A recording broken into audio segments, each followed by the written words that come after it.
Today is November 15th, 2018. It is 1 p.m. We are at Mount Everett Regional School, Sheffield, Massachusetts. We are interviewing John B. Hull, and his birthday is May 12, 1932. The people conducting the interview are Micah Ketchen, Vaughn Marchione, and myself, Grace Maycook. Recording the interview is Paul O'Brien. We are working with Kevin Walgamuth's Grade 9 Honors English class. Mr. Hull, were you drafted into the Army or did you enlist? Yes, I was drafted on January 1954.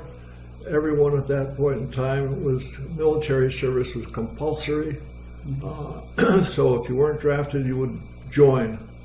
If you were drafted for 2 years, but there was compulsory 6 years reserve after you active duty. Okay. But everyone else, if you joined, you spent 3 years. All right. Where were you living at the time? Were you living here in Massachusetts or somewhere else? Great Barrington. Okay. I was born and raised in Great Barrington. All right. Which service branch were you drafted into? I was in the U.S. Army. Okay. Left Great Barrington, went to Springfield for a physical, and then to Fort Dix for training. All right. And Fort Dix is In New Jersey. Okay. Thank you. What do you recall as your first day of service? Do you have any standout moments, or? It was an entirely new experience for me, Okay. but it's not that I had not been away from home, so that part did not bother me. It's the unknown, what is ahead of you when you're going in the service. But it turned out to be 4 months of drilling and training.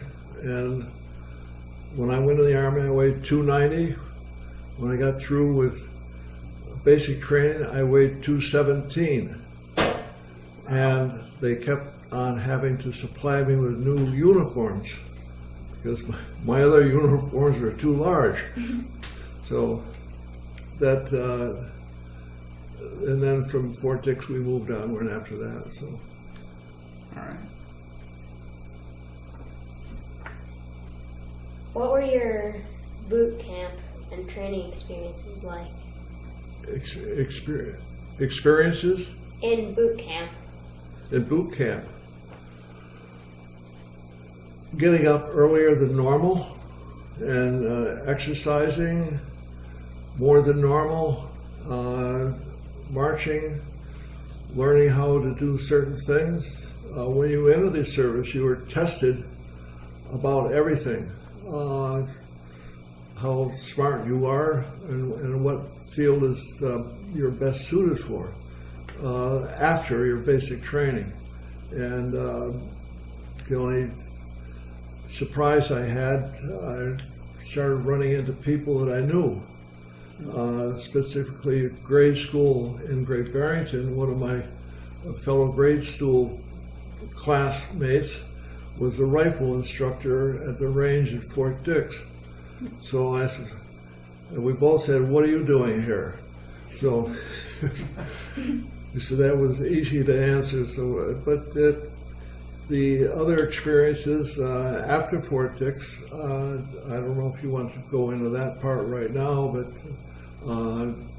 we took a train from Fort Dix to Seattle, Washington, and we left Fort Dix at night, probably 7 or 8 o'clock at night, and we were in Chicago the next morning, and I said to myself, "Oh boy, this is easy. We're going to be there in no time." 4 days later, we arrived in Seattle. I was not aware how much time it took to cross the Rocky Mountains, but it involved 4 days of going up a very long bunch of hills and then eventually going down a hill into the state of Washington and eventually into Seattle. Fort Lewis was the name of it. And Fort Lewis, one of the sights to see in the state of Washington is Mount Rainier. And I don't know if you know anything about the weather in the Northwest, Yeah. but it's lousy. We're there almost 2 weeks, and I saw Mount Rainier one day. Wow. Where is it? Well, it's behind that cloud over there somewhere. And then from there onto a troop ship and across the Pacific Ocean into the first point of land we had was Sasebo Harbor on the southwest part of Japan, and then from there to Incheon. At Incheon, as we were pulling into the harbor, there was another troop ship leaving, headed home, and they all waved their hankies at us as we were driving, pulling into the Incheon to disembark and spend 16 months in Korea. Those on a ship heading out were headed home. So that was sort of a low point of, oh gosh, here I am for 16 months. And then it's going to take me before I wave my hanky at someone when I'm headed home. So that was the part to get to Korea anyway. I don't know if you want me to talk about Korea, but if you have any questions. Do you remember your instructors at boot camp? Well, the instructors were, number one, how to exercise, and that was a daily occurrence, and then how to close order drill, and how to fire a weapon, how to take care of yourself, getting up in the morning and shaving and brushing your teeth, just as if your mother were sitting right there, and make your bed, and then you sweep your barracks, and then you go out for the day's training. And there's classroom work at the same time, not all the time, but there is some classroom work. And some people, they made you wear the plastic liner to a steel helmet. Mm-hmm. And if you happen to fall asleep, there'd be a drill instructor walking around with his swagger stick, and it just wham on the top of your helmet liner, and that would wake you up and the rest of the room, because that made quite a noise to begin with. So but every aspect of your life, as I said, is what your mother would want you to do when you get up in the morning. You know, bathe, brush your teeth, get dressed, make your bed, clean your room, bring your laundry in. You're expected to do the same thing. I do that this morning, every morning anyway, so I still do. But except for the exercise, I don't do that. But Fort Dix, that's about it with Fort Dix. Until when I got home from Korea, that's where I was separated, given from the service. Not my reserve responsibilities, but my active duty service ended at Fort Dix, and they paid me off in cash for the time I had, leave time I had coming. And then I took a bus to New York and took a train to Hillsdale, and when the trains were still running, and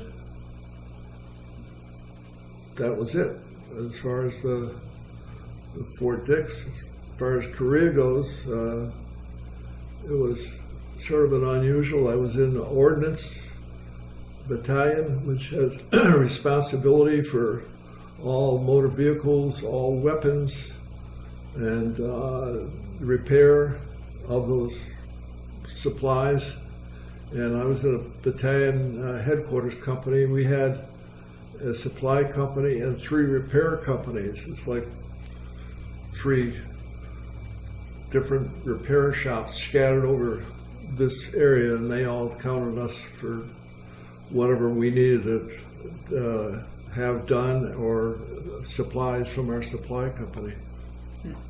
But here again, I ran into, when I arrived at Korea, there were 260,000 GIs still there. When I left, there were only 60. So in the interim, I was in 5 different locations. One of them was up by the 38th DMZ, 38th parallel DMZ, and by the way, the truce line is not on the 38th parallel. It sort of jags across the waistline of Korea, and but it's very cold in the winter and it's very warm in the summer. The 38th parallel runs right through Washington, D.C., so you get an idea how warm it's going to be, but Washington, D.C. doesn't compare the cold weather as does Korea. And the north part of Korea, North Korea, actually bumps into part of Russia, and most of it bumps into China, but there's a little piece that runs into Russia. So that's why Russia was sort of interested in North Korea. And but the reason that it gets so cold is that, you know, the Earth isn't a perfect going around. It's sort of a lopsided thing, and unfortunately during winter, Korea's in a tough spot as far as cold weather goes. It not pleasant. And I got to go to Japan 3 different times on what they call R&R, and that's another mountain situation.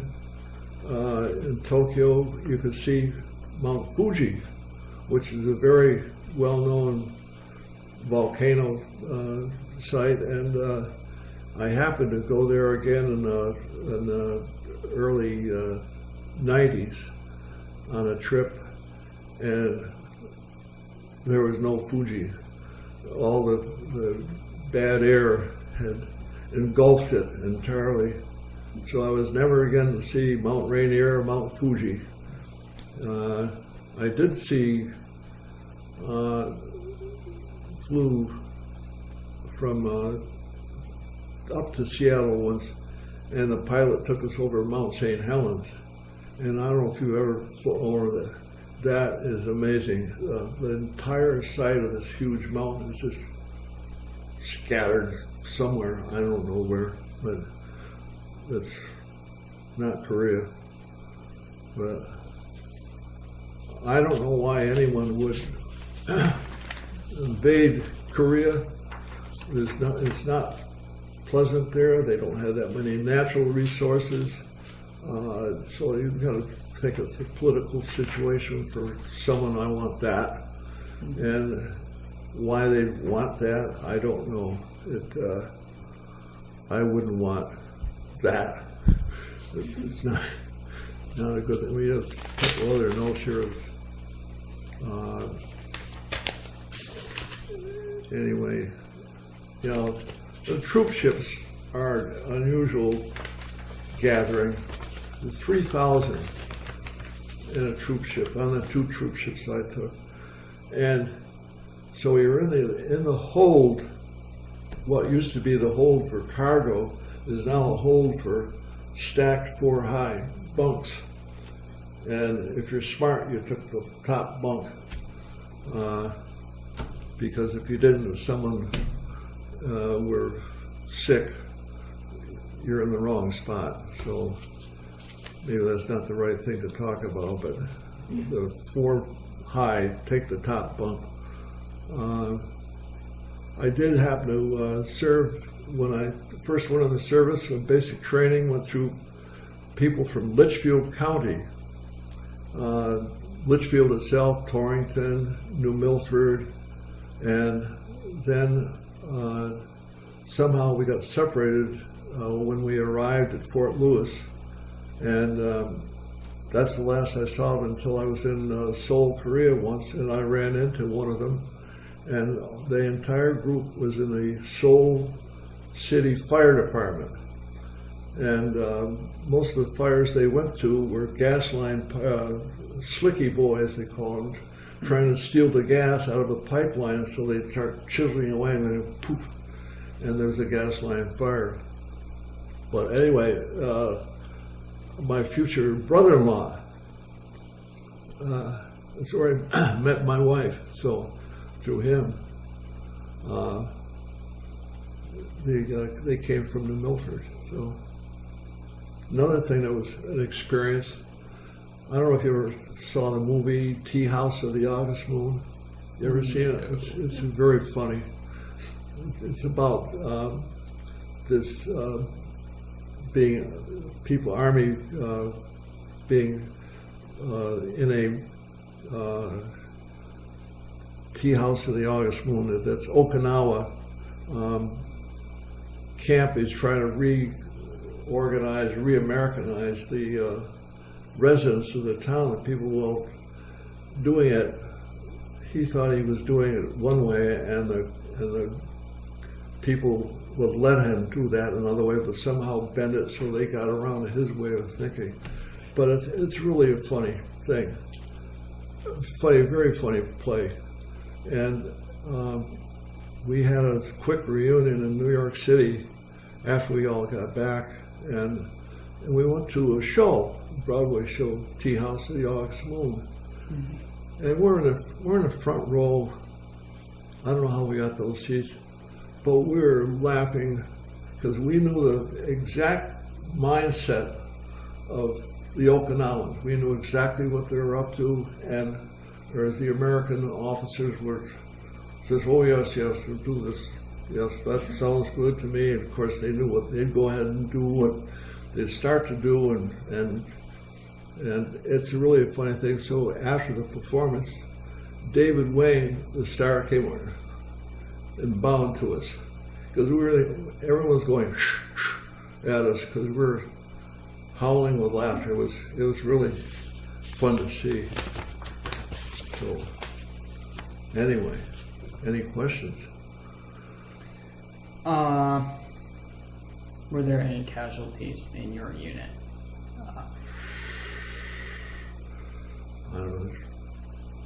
I don't know of any. That I know of basic training.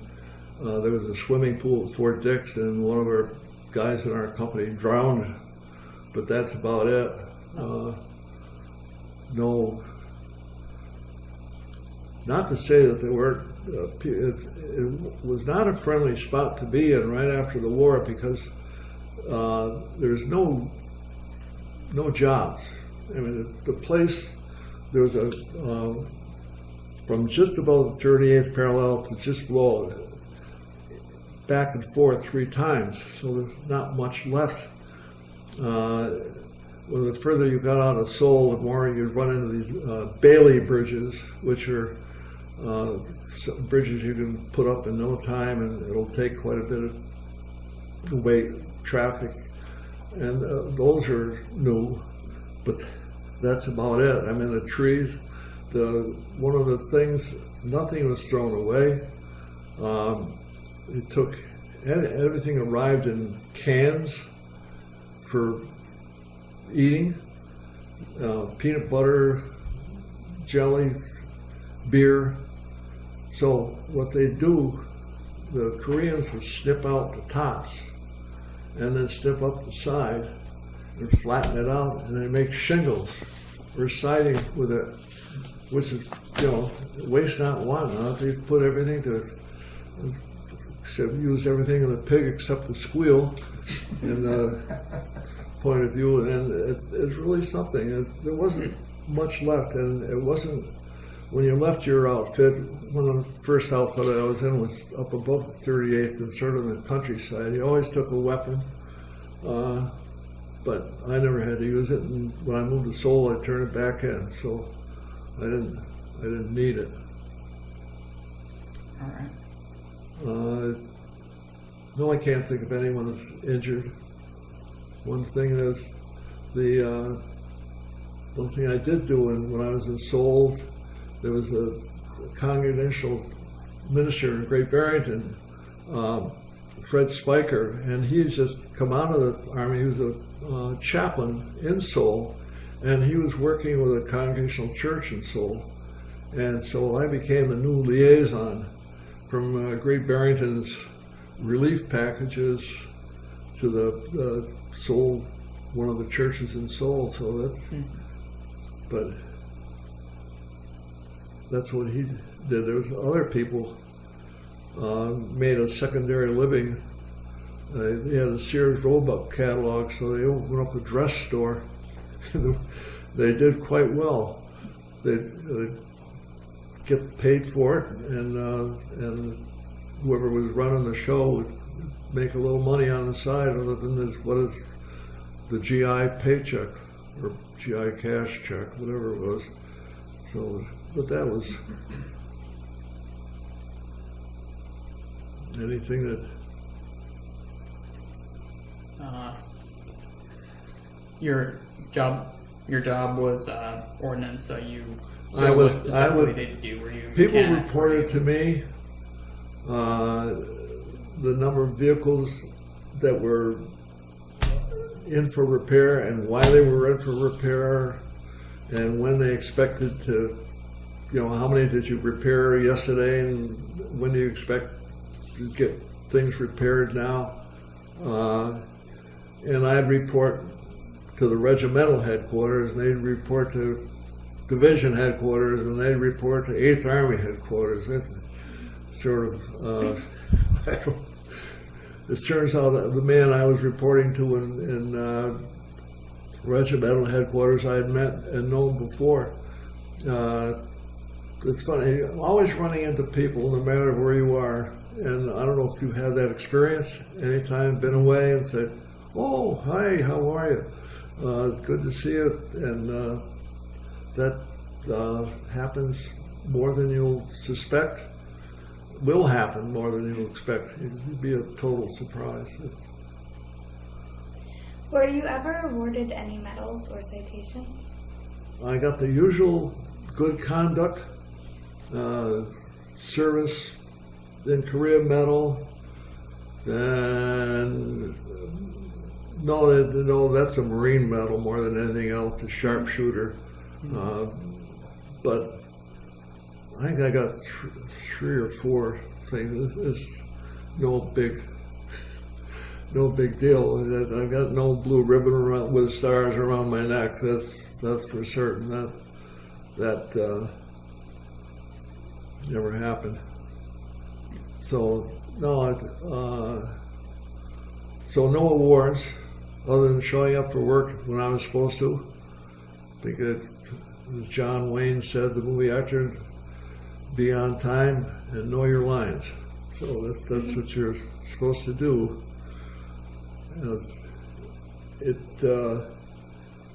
It's truly an enlightening experience, and not that I'm a recruiting sergeant, but it's something that you'll never forget. And friends you'll never forget. See them all the time. So, and you. Is there any specific reason why they call the Korean War the Forgotten War that you can think of? Well, because it's forgotten. It never ended. I think it's just officially ended. It was a truce. That's why all these stuff and everyone facing off each other. But supposedly they signed a treaty or peace agreement. I don't know if they. Who knows? It's up to politicians, and if they ever find out what they're doing, the politicians, maybe they'll ever find out what they're doing. Maybe they'll find a way to end it. But it was nothing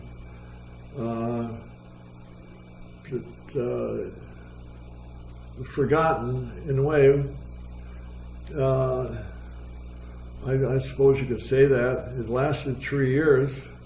And there were 50,000 people, Americans, killed there, so it shouldn't be forgotten, I hope. They say that, the Vietnam War went on from the middle 50s. I mean, they said, I had a friend killed in 1958, and they hadn't even decided to fight there yet, but he was a helicopter pilot doing something there, and unfortunately, his helicopter crashed. So,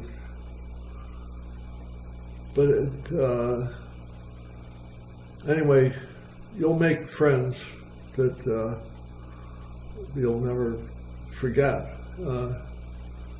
Used to see a guy every time when I went to Florida, we'd get together, and remember through the years we always got together for one reason or another, and then, but so I say that happens all the time. You run into people that you thought you had forgotten, and all of a sudden they pop up, and so it's fun talking to them again.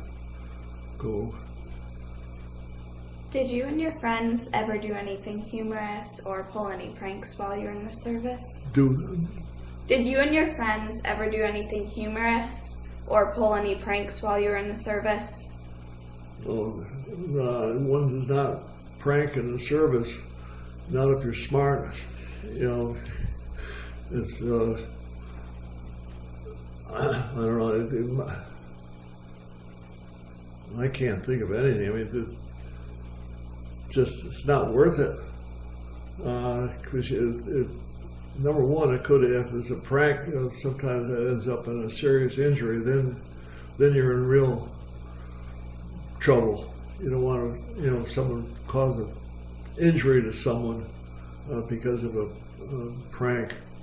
I would say I had never done anything like that. We've always had, we'd kid someone about something, but you wouldn't pull a prank on them. That's not good policy.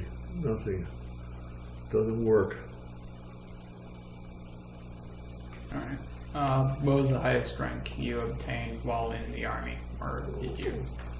What's that? What was the highest rank you obtained in your service?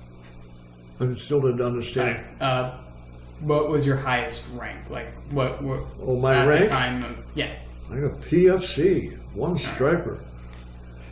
They had the trouble is, I said, at 260,000 down to 60,000. So there's going to be no new rank coming down to pin on my shirt sleeves. But I didn't. I mean, some of the various jobs I had at the time. I ran the NCO club for a while at one outfit. I had a mailman messenger for a while, and those were all top drawer jobs. And you would never, if you landed a good job, you'd never put that in jeopardy at all. It would be foolish. But anyway. What do you remember the day your service ended? Like, was there anything memorable, like when they said, okay, your service is up, time to go back to the States, or? Yeah, when I got my orders to come home, nice day, perfect day. And then we got to the, when your orders come in, then you report to what they call a repo depot. That's where you get ready to climb on a ship. And so there's a shipment of guys ready to get on a ship, 3,000. So our little group volunteered for mess duty one day, and we ended up peeling a pile of potatoes. So we started peeling, and I said, what happened? Didn't they have the potato peeler? yes, they did have a potato pit, but it doesn't work. Where is it? So we got it running. And so that, polished off our little obligation for our group to not have to do that anymore. But that was the only other thing on the way home. We're trying to play cards, and somehow we only had a deck of 51. It's like that song, reading, on the wall. Doesn't bother me at all. Playing Solitaire Till Dawn with a deck of 51. Yeah. So, next. Did you go to work or did you go back to school? Like, did you go to college or did you? Well, when I got back to Great Barrington, it was it was December. Mhm. And my father asked me, what are you going to do? And I said, well, I thought I might go back to college. He said, well, you can't go back to February, and I need a driver. So I ended up driving an oil truck or a coal truck, whatever I had to drive at the time. And then except for trade school to learn the mechanics of heating and oil burners and things like that. And lectures on various things such as safety and how you should conduct your business. All right. That the typical adult education things. Yeah. So Did you have any close friendships in the service? Did you make any? And if oh yeah, so, I've did made a you lot. continue them? A brother-in-law, Yeah. and then one of the other guys. My brother-in-law came from New Milford, Yeah. and the best man of the wedding came from Litchfield. He's down in Arizona, and then another friend came from Wisconsin. Then he moved to Illinois, and I kept in touch with him all the time. And so we had, close contact with all of them and arranged meetings. Yeah. The trouble is now that, number one, the people are dying off. Number two, they're too old to travel. And you sit down, used to sit down for an afternoon, but you don't sit down for that long anymore. So, but yes, and I made friends at college, and one of them was in a wedding. He was in the Marine Corps, training at Parris Island, and he's going to be an usher in the wedding. And he left Parris Island Friday at 5 o'clock. At 2 o'clock, he was in New Milford. How he got there that quickly in 1956, I'll never know. Because at that point, you had to take a ferry across the Chesapeake Bay and then come up Route 103 or one of the routes, and then cross the bridge and go through parts of New York, and unless you went up to the west side of the Hudson River and then cross one of the bridges further north. But I don't know how he got there that day, but he did. He led someone down the aisle. Did you join a veterans organization like the VFW or? I am a member of the VFW.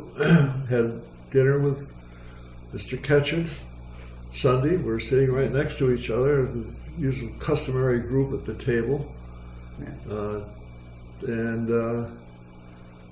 So your great-great-grandfather, I remember he had a house down on South Main Street, and he wanted us to put a heating system in. I said, boy, Mr. Ketchum, we're straight out.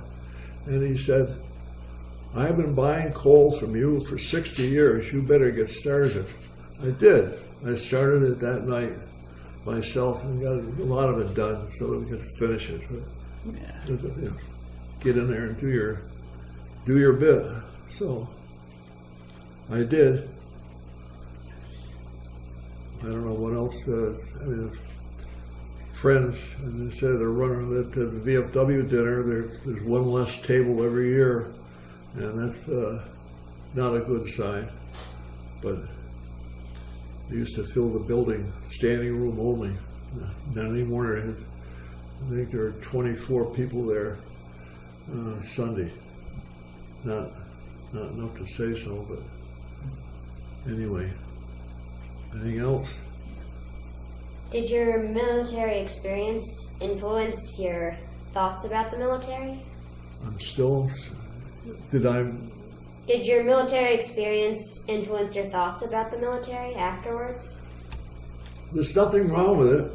It's there's a man from Housatonic joined the Marines after high school. He retired in 2010, a lieutenant general in the Marine Corps. Wow. Bobby Shea. I don't know. And then there was another man, Joe Gerard, who went in the Air Force and went through all that regiment testing that they give everyone to see what do you know, what don't you know. Yeah. So, well, we're going to send him to school. What school is that? The language school in California. So he goes to language school. He spends his Air Force career with headphones on, listening to the Russians, listening to the Germans, East Germans, listening to the Austrians and Italians. He could speak all those languages, let alone, I don't know how many languages you've taken here. Any? One. Nothing? Like, we, One. other than English. English? We have Spanish and French here. Oh. Yeah, so, yeah. I went to Berkshire, I had Latin and French. When I left, I could speak and write French, and so I didn't have to take it at college. Mm-hmm. I could read Spanish, I could read Italian, because I had the vocabulary. All I had to figure out the tense of whatever they were trying to talk about, and I could usually make out pretty much what they were, but that's all gone. I can't even speak puh. You take French? No. Spanish. Spanish. How did your service and experiences affect your life? Well, I don't know if I told you, my father said that's the best thing ever happened to me. So, it's sort of a slap in the face. Yeah. You're going to do this. And if you don't do it, in the Army, well, they'll find out about it, and you'll find out about it too, because, and what happens if you don't do it, it gets the whole company in trouble. It's not doing something to one person for not doing something. It's doing something to the whole company because one person didn't do it. And then when your peers start questioning you about your behavior, because look what they've made us do because of you get, a big light bulb goes on, and you find out what you have to do. So, also that in basic training, a good question was they paid the cadre, the sergeants, the drill masters, keep very close track of who's doing what and how quickly they do it, or if there's resistance, or they might not get a weekend pass. So that becomes another light bulb that comes on, and how come I can't go on a weekend pass? Well, remember last Tuesday. What about last? Well, you didn't do this, and we asked you to do it, and you hesitated, you didn't do it. So think about it next week. And so. Is there anything else that you would like to add that we have not covered in this interview? I think you've done a very good job covering what I have to talk about. I said I didn't know what to talk about. I tried scribbling out notes this morning to no avail, except a few references. I think scrap paper, tear it up and make a little note. Is there any advice that you would have for a young person who is considering entering the military? Well, as I said before, it's not a bad. They will train you, whatever your vocation is, whatever vocation you're good at, or they think you're going to be good at. They will train you, and when you leave there, you will be well trained. You could, do whatever they've trained you to do. You complete that without any trouble at all, and a lot of people, motor mechanics, or nursing, the language, just plain administrative stuff. If you're good with a computer and you're a real computer whiz, you might land somewhere that's a nice place to work, wherever that might be. It is restricted in a way that once you're in the service, you belong to them, and you got to do what they tell you to do, and you better do it well, or else you won't have that job. You'd be pushed somewhere else, and that's the only reason I ended up in the headquarters company of the Ordnance Battalion. And I don't know why. I didn't complete college, but I received good marks on what testing they did give me. So they took me out of infantry, which I was pleased at. I didn't want to be running up and down these hills on this map because they're big. So it's. Thank you for coming in today. Well, you're quite welcome. Thank you, and thank you for your service, Mr. Hall. Thank you.